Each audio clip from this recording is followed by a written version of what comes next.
Recording now.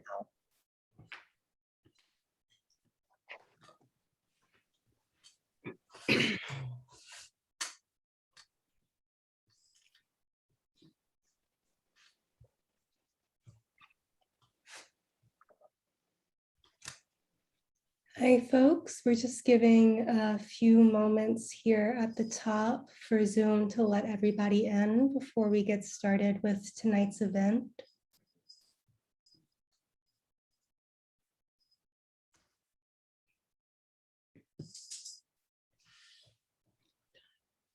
If you are already logged in to tonight's webinar with us, you can open up your chat window and let us know where you're zooming in from. And you can also find information about how to purchase books by tonight's featured authors.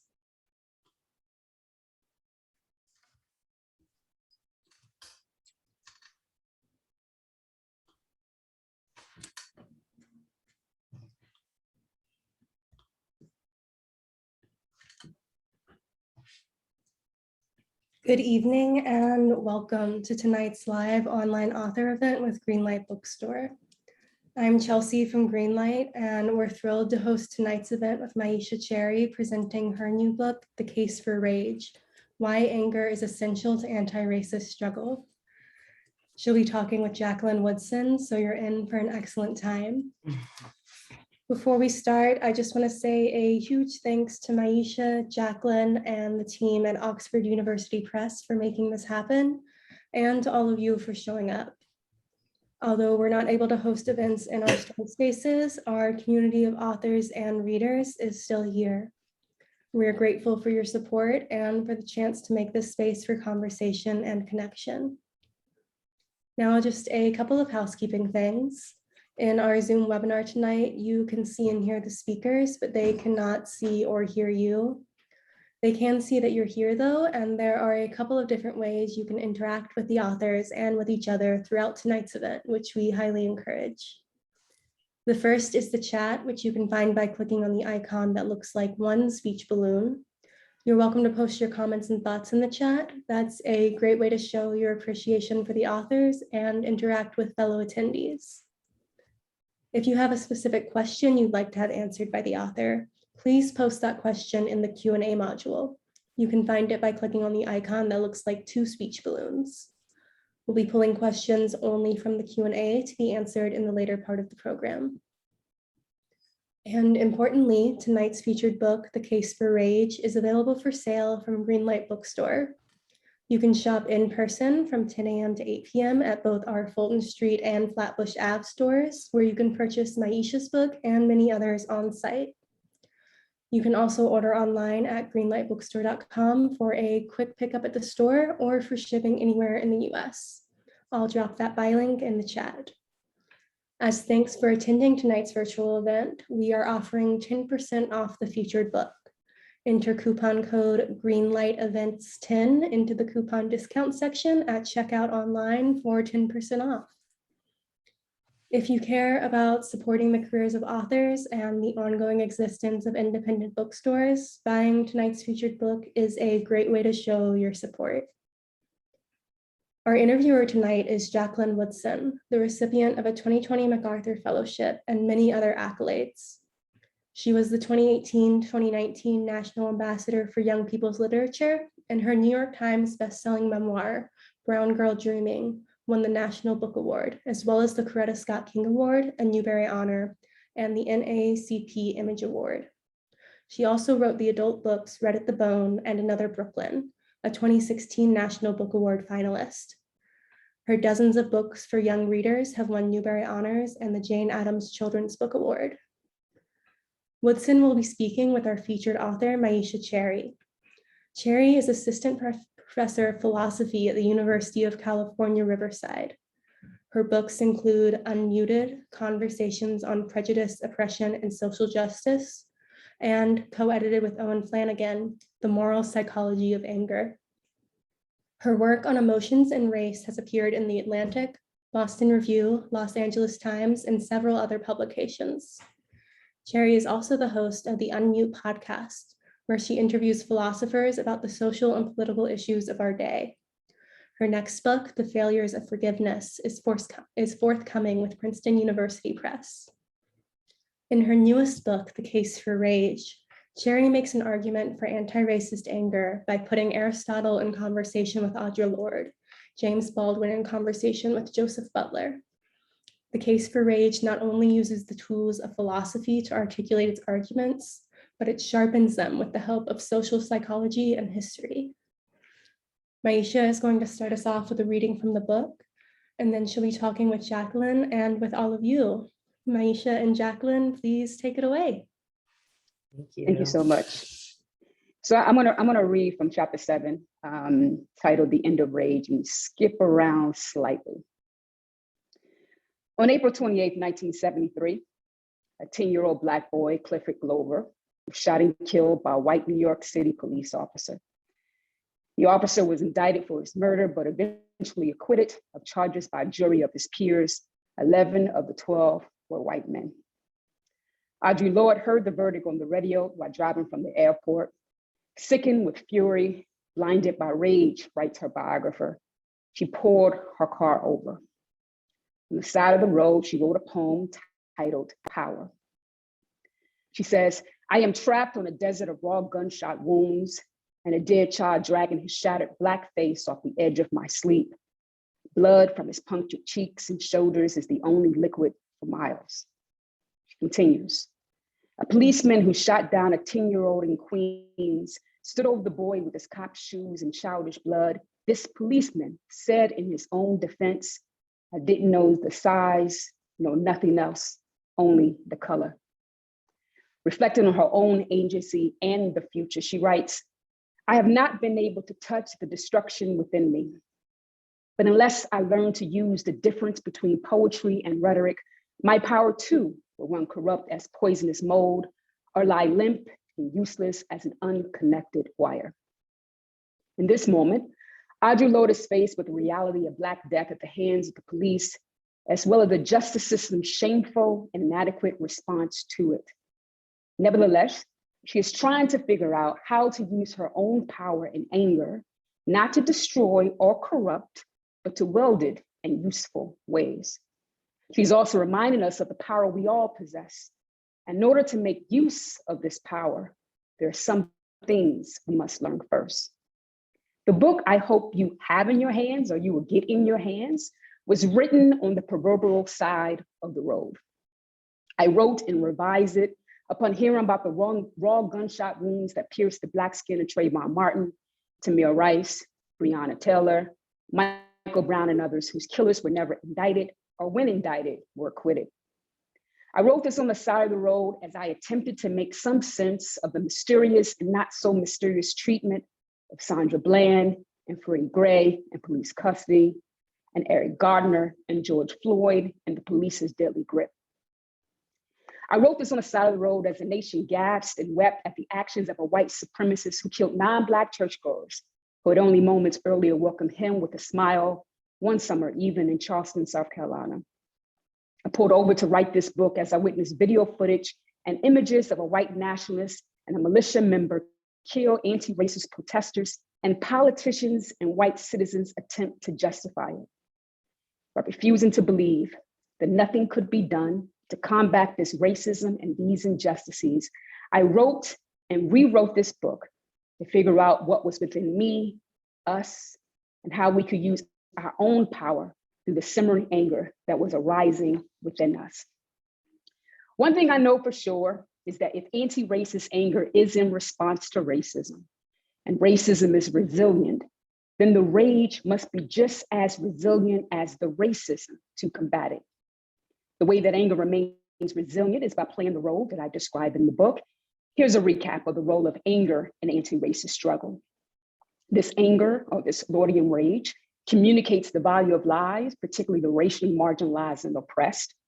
It alarms us to racism and racial injustice in its explicit and subtle forms. It advertises racial justice worth. It makes us believe that we can change things. It makes us want to take risks to impact the future. It makes us optimistic that we can be and make a less racist and more just world possible. It motivates us to engage in productive action to end racial injustice. It allows us to resist racial rules that says that only whites have a right to assert their value and receive respect. It allows us to resist racial rules that declares that whiteness and white supremacy should be the norm. It also turns us into rage renegades. Like Baldwin said, you don't need to cool it first in order to engage in the anti-racist struggle, because anti-racist anger is aimed at radical change, has an inclusive perspective, motivates productive action, and is also compatible with and complementary to care, compassion, empathy, and love. Those who are angry needn't become more respectable or palatable to others in order to engage productively in the struggle. They already have what they need to use their power. Thanks, Myisha. Can you hear me okay? I can hear you okay. Yeah, that was fabulous. Thanks so much for reading to us. And you do read beautifully, so embrace it. Jackie made me read for those who don't know the inside thing. You just have to. I mean, the book is so filled with all of these morsels of ways in which we can activate. And I think the first thing that struck me was this issue of turning anger into action, especially as Black women, especially as queer women. So I love that you open with the part about Lorde. And I want to ask you, the book opens with you talking about the first time you heard the N-word. I want to know, when was the first time you learned about Lorde? Yeah, so around about 2012, the whole Trayvon Martin thing. We know that was the rise of Black Lives Matter. A lot of people were angry, protesting in the streets. I was angry, and just trying to make sense of what I was feeling, but also kind of bothered by people's criticism, particularly pundits, politicians' criticism of that anger. So for the first time, I decided to engage in it as an intellectual exercise, just trying to figure out what is anger, right? So I went to the philosophical canon, as philosophical nerds often do, and just try to read a lot of literature about particularly what feminist philosophers had to say about anger in the context of gender oppression. And one of the things that I noticed is that all of these feminist philosophers, these white women with PhDs in philosophy, their main source of engagement was the uses of anger by Audre Lorde. And so I'm reading like essay after essay, journal article after journal article, and they keep talking about this Black woman. So I'm going to the source. So I went to the source, read the essay, and I was just blown away. And now I've read it over 100 times. Each time I read it, I get new insights. Each time I teach it, I get new insights. And then I got just addicted to her essays in general and her poetry in general. So strange to say, white women put me on to Audre Lorde, strange as that may be. But white women who were very much concerned about anger. And we know this is not the only essay which Lorde talks about anger, but they relied on her as a resource, as an intellectual resource. And I'm so glad. I'm so glad that they did. Wow, that's something I didn't realize that. When was the essay published? Do you know what year? I think it was 1981. I could be off a year or two. That's something. Before I ask about Lordean rage, I want to, and maybe a lot of people know, but what does it mean to be a moral psychologist and philosopher? So I like moral psychology because in some ways I get to merge a lot of questions in philosophy and also in psychology, right? And so to say that I'm a moral psychology says that I'm very much concerned with kind of psychological mechanisms. And emotions is a psychological mechanism, right? And so I'm very captivated by emotions. The people who know me know that I, trying to make sense of how I feel and when I feel it. And I know I'm not the only one. But what happens is it's not that I'm just interested in these particular emotions, but I'm very interested in what they say about our moral lives. How do they inform our moral lives? How do they make us better? How do they make us worse? Can they make any contribution in the political or public sphere? And what ways are they destructive and which ways are they constructive? What do they tell us about ourselves and our world? And so that's where you're able to kind of like mix the psychological elements with the philosophical elements, because some of the foundational questions about philosophy is how do I first make sense of this world that I live in? But how do I create a better world for myself, for comrades, for political fellows, and what gets in the way of that, and what can I do to make things better? So that's what it means to be a moral psychologist. And particularly what I try to do is try to figure out how I can take those questions and those insights and apply it to issues around race and issues around gender.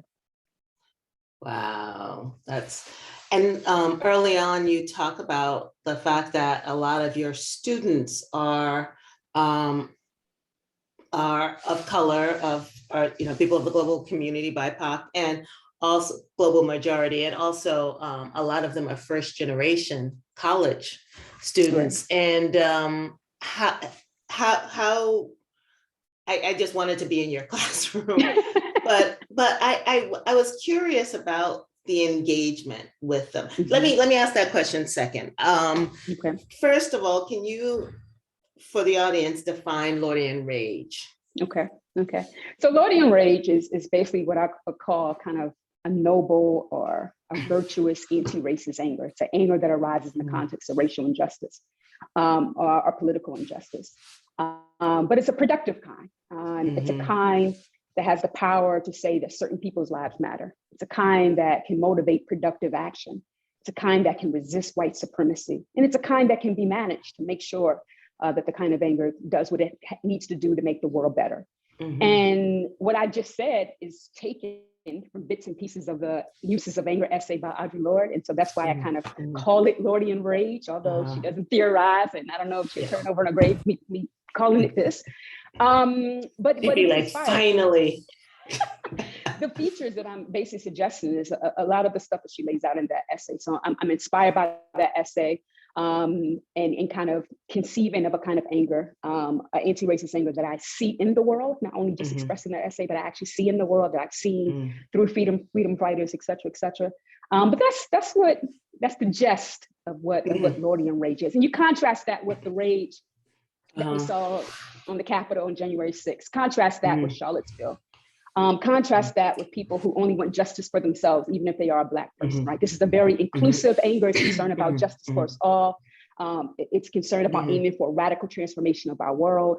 It wants to do something in the world, and it does indeed do something in the world. You mentioned action, and I guess it's important to a little bit talk about that not only does it motivate the kind of productive action that I'm talking about, but I'm also trying to get us to reimagine what action really means, right? So a lot of people think that action can only be manifested when you go out into the protests and you march.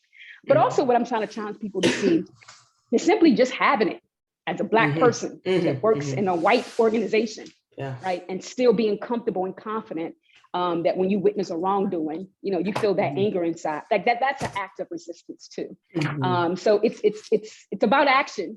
But that action is very, very, very, very broad. But it has a tendency to make the world better, describe value. It's not just for the wrongdoer to witness, but it's also for those who are oppressed to witness. But that's Lordean rage. And why it's interesting. I know in the book, and one thing that I really loved about the book, one of the many things, is how accessible the language is, so that here I am coming to it, not knowing anything about moral psychology, knowing about certain activisms, not having read really about, I haven't read Lorde's piece, so not having read about the uses of anger toward activism, and hearing so much, especially as Black women, that the angry woman trope, right? And you are saying, nah, that's not it. Nah, this gaslighting stops here. And so with the young people, going back to your classroom, how are they engaging in these philosophies? And what are their responses to it? So one of the questions, so you asked the question, what does it mean to do philosophy? So when they take my course, they have that question, right? So they may take a course, they may have, either they're taking my course because they heard through the grapevine, that I'm probably someone that they should take, right? Or they take the course because philosophy sounds cool, although in both categories, they have no idea what philosophy is, right? So they take it out of curiosity. So I take it very serious for it to be my job to introduce these young people to this strange academic profession that I'm in. And the reason why I say it's strange, because I think we meet medical practitioners all the time. We know, I mean, that's not a strange phenomenon, you know, as far as a doctor is concerned. But a lot of people don't meet a lot of people with PhDs in philosophy. But also a lot of people don't meet a lot of Black people in philosophy and a lot of Black women in philosophy. So just to tell you how rare I am, less than 60 Black women have PhDs in philosophy in the United States. Wow. It's even less in other parts of the world. And that's out of 14,000 philosophers with PhDs. So we're a rare breed.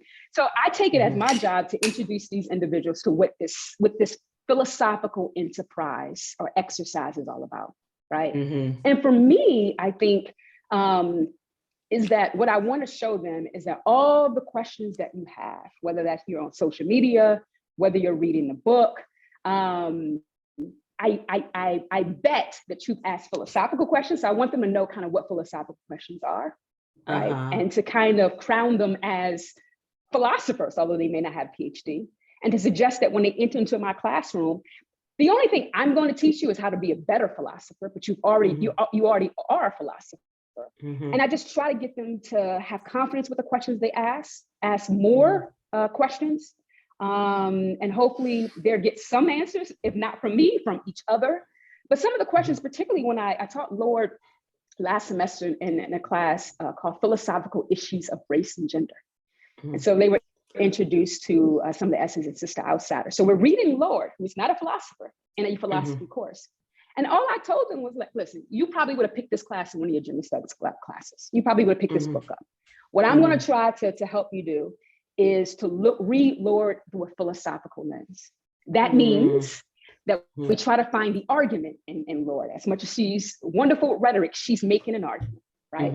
We're not going to take certain kinds of words or sentences for granted, right? We're going to try to figure out, like, how is she trying to address the world in which she sees, right? How is she trying to criticize it? How is she trying to change it? What more questions do you see she present to us after we've read the essay? So I'm engaging with her work as a philosophical text.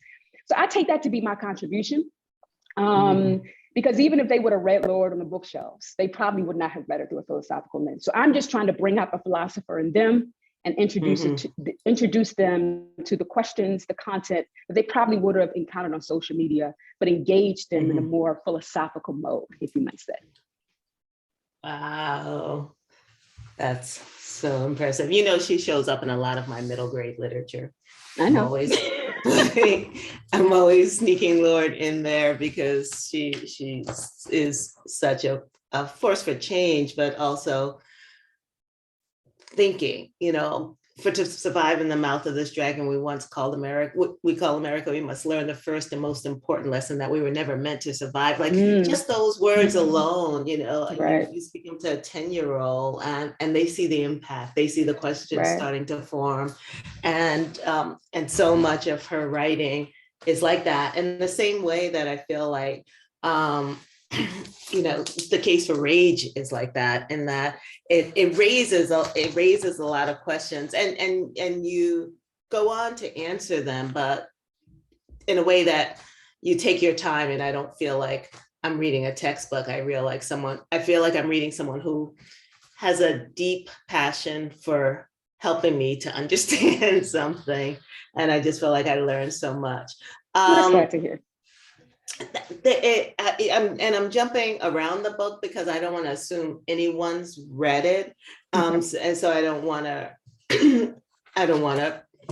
position it with this sense that people have yet. I know y'all are gonna read it. I know you're gonna love it. And I also on my drive from DC listened to some of the audiobook, which is also really well done. And I'm gonna listen to the audiobook again because I do hold information better that way when I'm not outlining. And one thing that I missed, I think it was in chapter 2, where you talked about the 3 different kinds of was it pushback? Can you just talk? You know what I'm talking about. Thank you. So are you? So you're not talking about 3 kinds of anger, but kind of the arguments that people have against anger, if it can be against productive or not. anger. Yes, Yeah. So this is good because it's interesting on Twitter. Anytime someone reposts something about my book, their Twitter friends have a tendency to just read the tweet, which is the title of my book, The Case for Rage, and immediately says, anger is bad, right? I think I just saw something before I came on where the response wasn't that anger was bad, or the immediate response and the only response was violence was bad. So immediately, right, what's happening is that they're conflating violence with anger. And they're stuck in what I kind of call the tendency to paint anger in broad strokes, in which we look at anger as if it's just one thing, which is bad, so don't feel it, right? Which, I mean, I get it, right? I can understand if someone feels that way, but I think someone is making a mistake in doing so, right? There's a variety of different angers, and there's a lot of negative anger, in particularly in the United States. And I would say that the problem with that anger is not that it's anger, but it's a kind of anger. That, and this, given its features, that's the thing that makes it problematic. And I'm trying to say that the case for rage that I'm making is the Lordean rage case.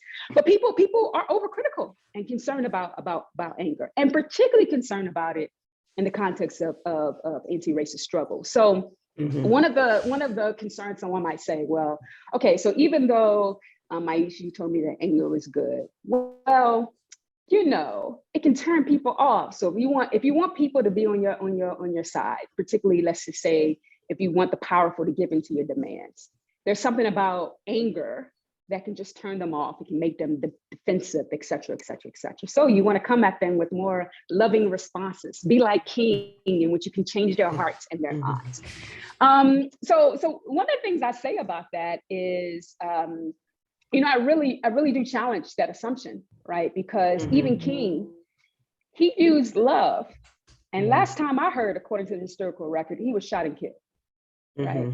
So to tell me that only if you use this emotion in anti-racist struggle will people hear you, well, I have empirical evidence that suggests that even the most positive emotions didn't allow everyone to hear resistance, right?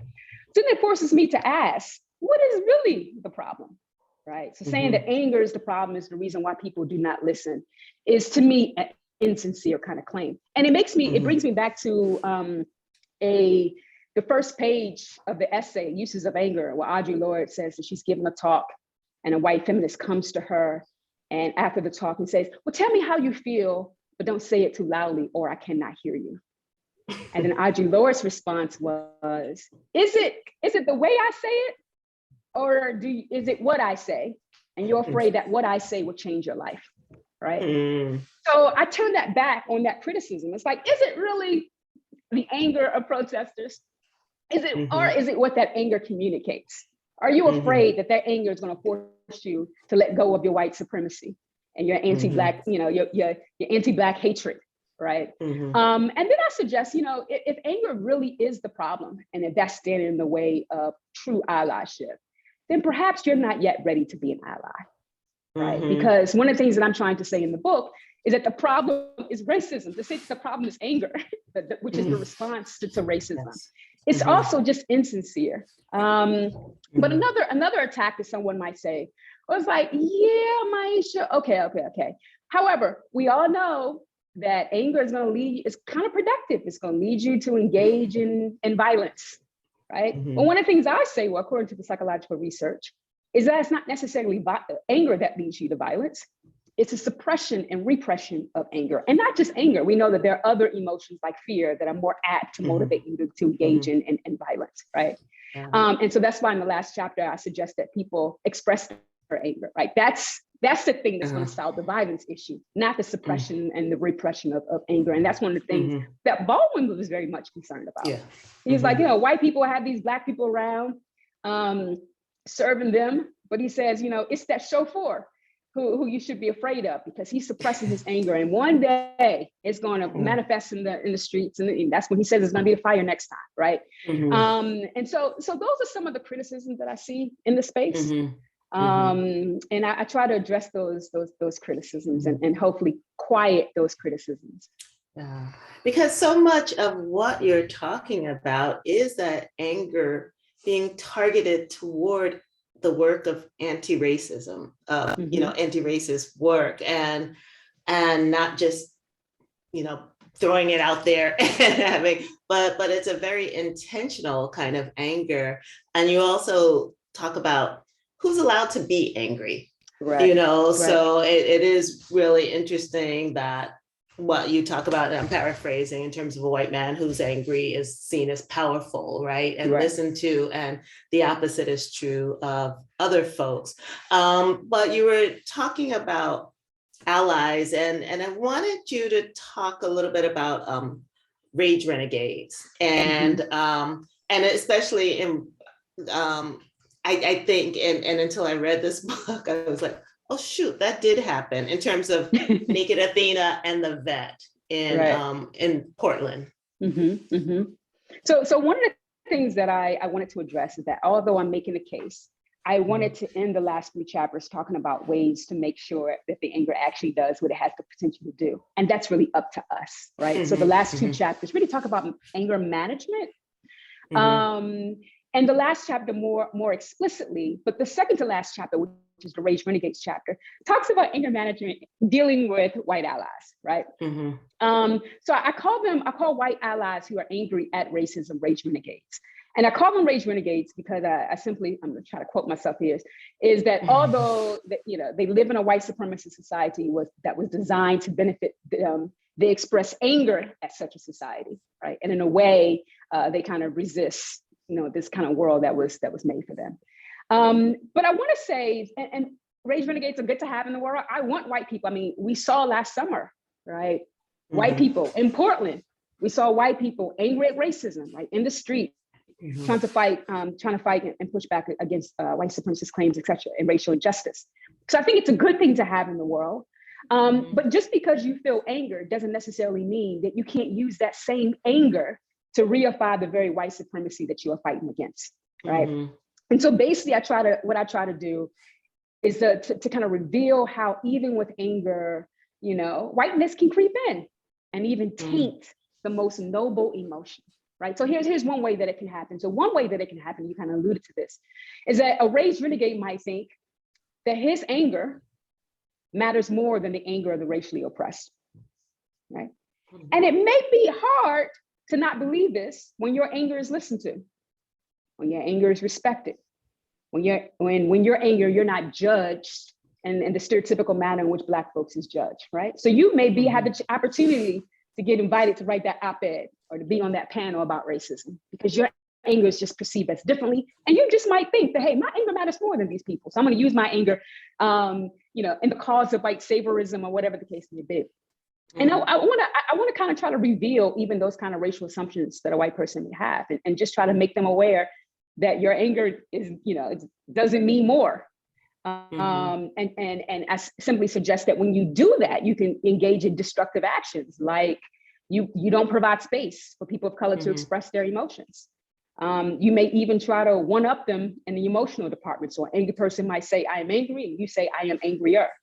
You might think that you're Blacker than a Black person whose anger don't match yours, right? Those are some of the mistakes that I think that someone can make.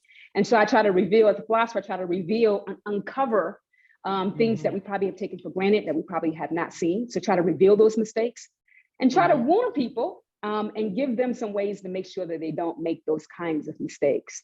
And there's several. I think I raised 4 mistakes that rage renegades can make. I think the Naked Athena one, I think it's just an example of how even whiteness can upstage a movement, and making sure that even though you are just committed and you feel it, make sure that you kind of step out the way sometimes.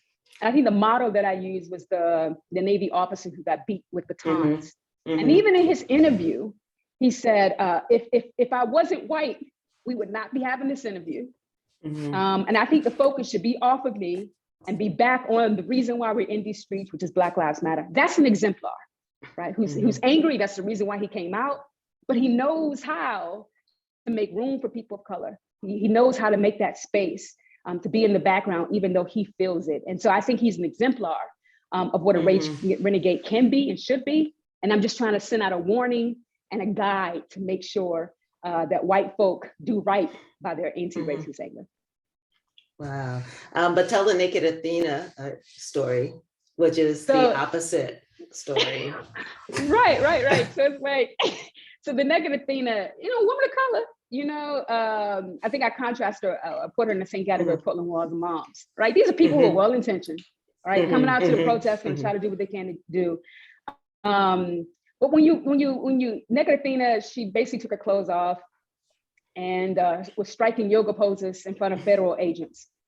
Striking yoga poses, spreading her legs wide open. Listen, do you, boo? I mean, but for some people, this was like upstaging the movement. Like it like kind of lacked the kind of consciousness to say, hey, if we're here for Black Lives Matter, you showing your whatever, maybe distracted in a certain kind of way. So be mindful of the ways that even though we're angry, one's body, one's whiteness, or one's positioning can be a distraction from what matters. And to be aware of that, That's such a good point.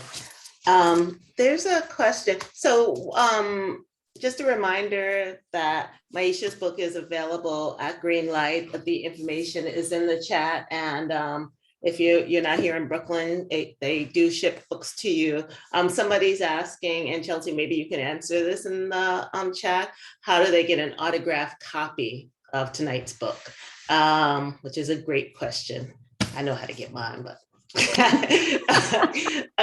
And then I have a question from William Breeze, and I haven't read it all, but I'm looking at it. Apologies, I have only just begun your book, Dr. Cherry. It seems fair to say that white rage mostly manifests in destructive ways as opposed to the restorative, creative Lordean rage you've described. I wonder if you might address ways you see a way for white allies to access rage in the interest of anti-racist activism. Even among well-meaning white folks, the anger still destroys, silences the voices of the people of color who should be most hearing. And I think you started to answer this a little bit, and I don't know if you want to expand on it a little. Yeah. So you're going to get to chapter 6 very soon, and I think that's going to answer the latter part of your question. I'm talking the questionnaire, but I think what was said allowed me to make a kind of clarify something. So I'm very careful with calling the anger of white folks in the service of anti-racist struggle white rage, right? I want to say that they have Lordean rage. They're just white people with Lordean rage. The reason why I want to do that, because when I think about white rage, I think about Kara Anderson's use of the word, historian from Emory University, came out with a book of White Rage. And her account of white rage is basically a rage that has always been used in the service of racist struggle, right? Racist action, right? White rage for her is a rage that happens when you want to undo the efforts of Reconstruction. White rage is the rage that white folks enact in order to respond to the gains of Brown versus Board of Education. That is to say that what white rage does is roll back moral and racial progress, right? White rage is what happened in Tulsa, right? So I want to make a distinction between the kind of anger that rage renegades have and the white rage. But I must say that I attempt to be clever. I don't know, Jackie, if you found me to be clever in the first chapter, when I call the rage wipe rage as opposed to white rage. And I call it white rage because one of the features of this kind of white rage, in the white rage that I talk about, is a more destructive kind, the kind of Charlottesville kind of rage, is that you aim to eliminate the person that you think is responsible for any kind of injustice that you are experiencing. You aim to wipe them out, you aim to eliminate them, and that's fueled by hatred. So when you think about what happened in Charlottesville, these are individuals who are marching, saying you will not replace me, right? This elimination, which is very contrast with Lordean rage, is not about inclusion, it's about exclusion, right? And that's a very destructive kind of rage. So I don't call it white, I call it wipe. There's another destructive rage that I call rogue rage. But I want to reserve the phrase white rage specifically in the spirit, not just of what the historian Carl Anderson raises, but how a lot of race scholars have used white rage. It's a destructive kind. But I want to say that white people can have Lordean rage, and they are called rage renegades. But that doesn't mean that they can't make any mistakes. And so I try to point that out, and you can read more about in more detail those mistakes that I write in chapter 6. Yeah. Thank you for that. Oh, and William, I see you're from Nelsonville. That's where my people are from, Nelsonville, Ohio. Buckeye to the bone. So thanks for that question. Celeste Turner wants to know, do you think it would help if we pointed out to white allies, and I'm going to move away from white allies in a minute, white allies, the history of how their help has at times set the movement back? Yeah. So I one of the other kind of ways in which I say rage renegading can go wrong is white saverism, right? So we're probably familiar with white saverism, the whole notion that Black people need saving and only white people can save them. And usually when you engage in any kind of white saverism, any kind of productive action that you engage in, it's just so you can get kind of release from your little emotional kind of experience, and then you go home forgetting about Black lives or whatever, because you just release your anger in a protest. But the reason, and so I think that even with anger, one can use one's anger in the service of white saverism, and I kind of lay out ways that can just go wrong. And I basically end up saying, listen, Lordean rage can still do its thing without white people ever experiencing it. Right? It can still say that Black lives matter. It can still motivate productive action. A Black person or an Asian American or whoever with Lordean rage can still use their rage to resist racial and injustice or white supremacy. White people need to have it in order for those things to happen, right? It's a good thing if white people join the struggle and have this particular anger. But I want to remind white folk that your anger will not save us, right? That freedom doesn't require your presence, and that's a reminder. The struggle is so much, I'm hesitant to say easier. It's fun when everybody can join in, but I'm confident with saying that white anger is not the thing that's going to save us alone, right? So that's just a way in which I think that one can think, if one is white, that their anger is required in order to help people of color along. And I want to remind them that it's a good thing. It can help in the struggle, but it's not required. So one thing that I'm thinking about is, I don't know if you got it growing up, but culturally, I would get things said to me like, I'll give you something to cry about, or you better not stomp your foot, or, I know you didn't just roll your eyes at me. There was a way in which culturally so much of our anger had to be hidden, else, we get our behind, it felt like some kind of, it was offensive to our parents, right? Right. And so there was a way, I for one was never allowed to have a temper tantrum. And I think especially families coming out of the South, that was the case. So in so many ways we had to unlearn the means by which we could express anger. And so what do you say to the people who don't even remember how to express that anger that anger and use it as an anti-racist tool, and use it as a tool against racism? Yeah, I'm glad you mentioned that, because that's one of the things that I want to be careful with this, that I'm up against, right? To really convince people, right? Because we've been so ingrained. I mean, one of the things that we're taught, not just about anger, but we are taught about emotions, what emotions we should express, what emotions we shouldn't express when we're babies. Right? The evidence is just there, right? TV that we watch, the kind of culture milieu that we're in school, we're taught what emotions are acceptable and which ones are not. Right? Also, we're also taught, based on our gendered presentation, about what emotions are acceptable. So one of the things that I argue in the book is that, listen, emotions are gendered and they're also racialized. So I know a lot of boys who were taught not to cry, but anger was allowed. Right? And us girls, who gendered as girls, it was more acceptable for us to cry than it was for us to be angry, right? And so people have learned, through this kind of cultural programming, what emotions they should express. And it's gendered because of just our kind of feminine and masculine expectations of what we take to be virtuous for one gender and a vice for another gender, right?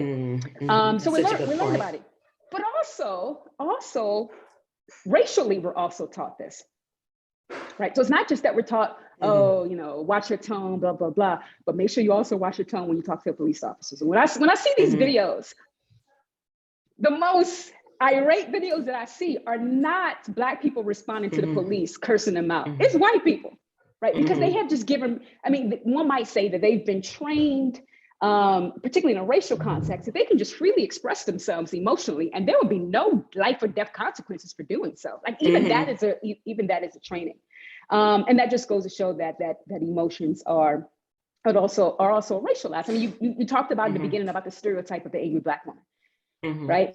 So where did that stereotype come from? I mean, the stereotype is a way to program and to teach us how we ought to act. And if we want to represent women and Black women particularly, right, we got to be careful, because in this one instance of us going off, you know, whole Black women, the whole project of Black womanhood, the whole project is just gonna, so keep it in. You don't want them to think that you're the angry Black woman, right? But I say that even that stereotype, I mean, one of the best ways that you can get people to be under control and do the things that you say is to have them to self-police themselves. And I think one of the things that stereotype has done is it allow Black women to self-police themselves. You don't need a white person to say, calm down. You already built up this internal mechanism to say, okay, Black woman stereotype, be quiet. Don't say anything in this room. That's a form of control, because people know the power.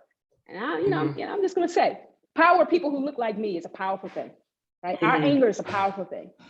History shows our anger, Fannie Lou Hamer, Ida B. Wells, our anger is a very powerful thing. So what's the best way to get us to shut up? Let's create this stereotype to put us in our place, right? And so which we're always careful of protecting the race by minimizing our emotions. So we have all that training happening. One of the things that I want to say in the book is I want to tell you that anger is a good thing.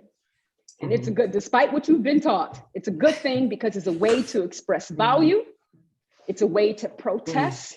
It's the way to say that you matter and those that you're angry on behalf of matter. It's a way to change the world. It's a way to resist destructive things in our world. And if it has these particular features, then anger is for you, right? I wrote this book as a love letter to those who are angry and trying to make sense of it, those who feel ashamed of having it. And the shame comes from all that teaching.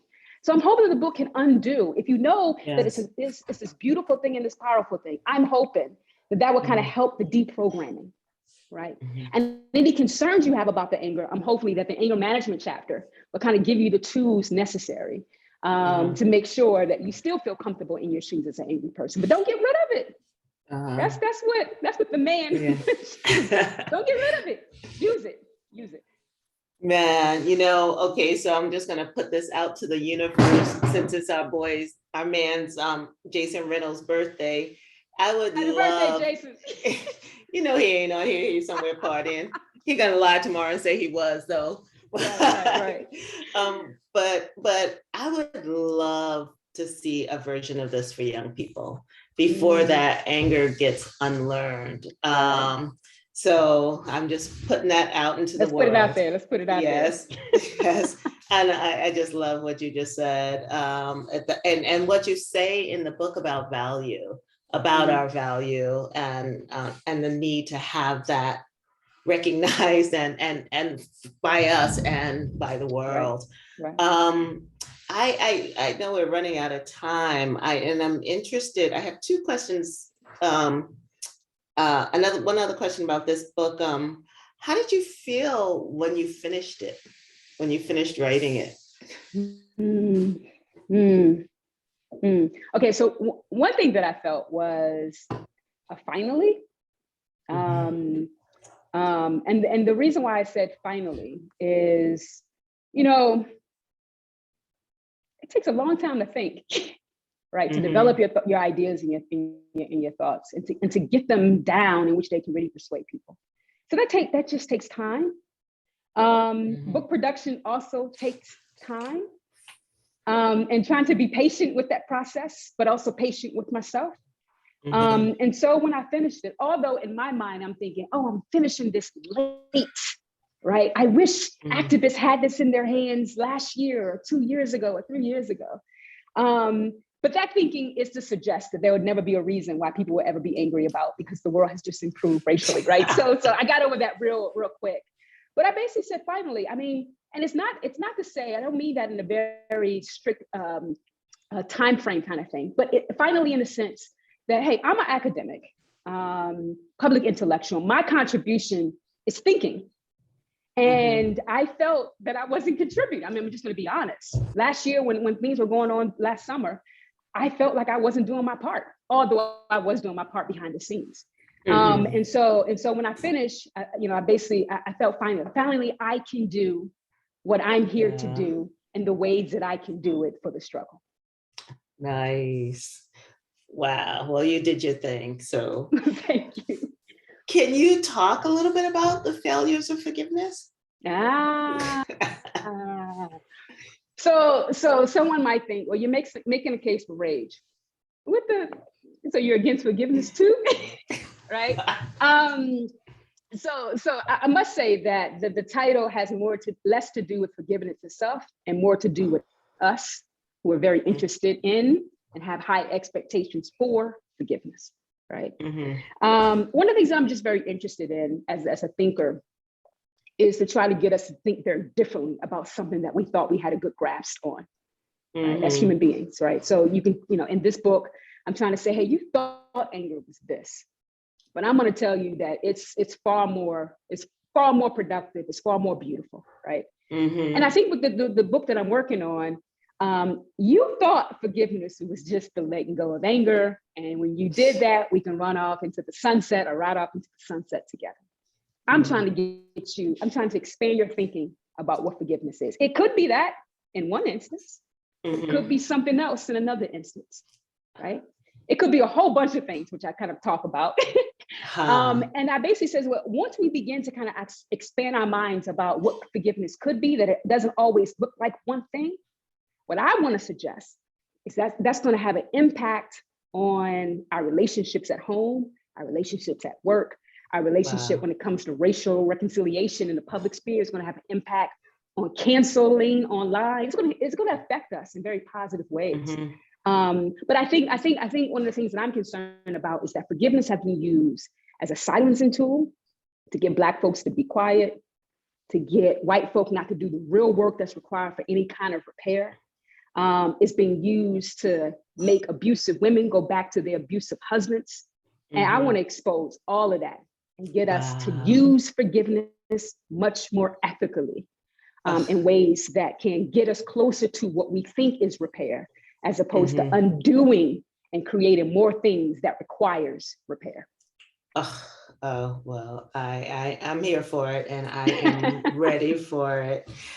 So we have like 5 more minutes and there are a lot of shout outs thanking you for writing this book. Charlotte Sherman says, thank you for writing this book. We have so much to be enraged about and the gaslighting repression seems so dehumanizing.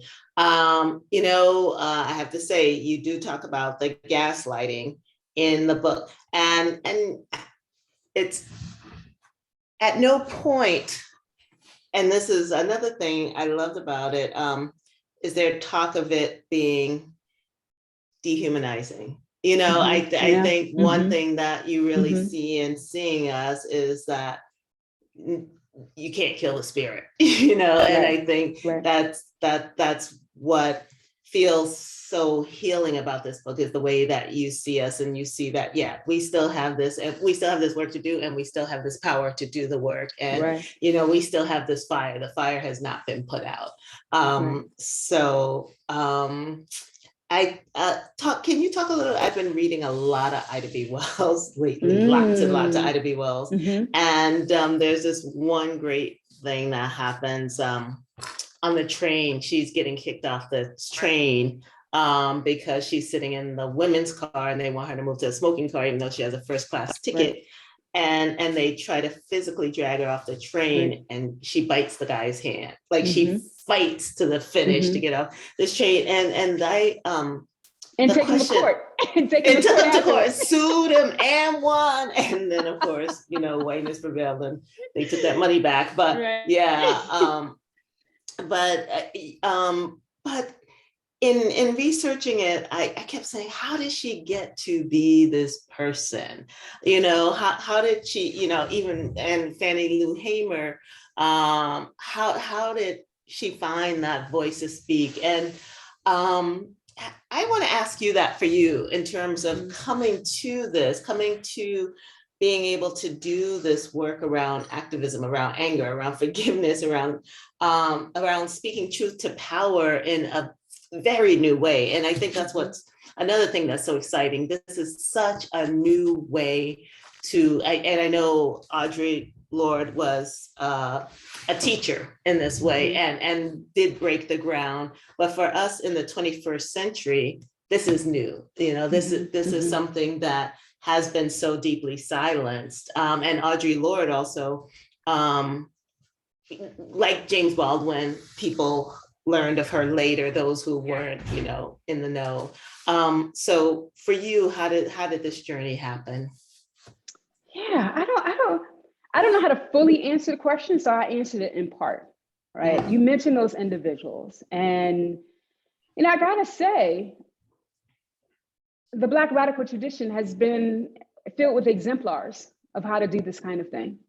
And one can argue that they were able to do this kind of thing in the most horrendous and atrocious of situations that are very unlike our own, right? So thinking about them as exemplars has been very inspirational to me. I mean, I'm just that kind of person. I'm inspired by others, right? That's why I had to be very careful about the movies that I watch, right? I remember when I was younger, I watched New Jack City. I thought it was a drug dealer afterwards. I mean, I'm just very impressionable, okay? Just put that out there. I'm very impressionable. So I'm very, they have served as exemplars to me, and they have been very inspirational to me. Some people may be surprised about the kind of exemplars that I raised in the book, right? Because when they think about anger, they may be surprised that I don't mention like Malcolm X or Cleaver, any of the Black Panther folk, or any of those Nat Turner, any of these more radical men. And in some ways we hear those individuals and we tend to think, oh, they use anger, and kind of conflate anger with masculinity and all these charismatic figures. And I want to say, listen, they may have been angry, but Black women has also been angry, and they found ways to use it. Yes. And it was much more, I can even argue that it was probably even more risky for them to express it. But I mean, those are the people that I'm most inspired by. So Black women, like you mentioned, Ida B. Wells, I don't know how they did it. I mean, there are some people in our generation who would say, well, if I was enslaved, I would have ran away. You know what? I'm not too sure that would have been me. Okay, I don't know, right? But I know who indeed resisted some stuff. And during their time period. And Ida B. Wells was one of them. I mean, you mentioned the car situation. I mean, you think about the stuff she wrote was inflammatory, not just the white folks, but also to the Black community. I mean, they ran her out of town, like they burned her press down.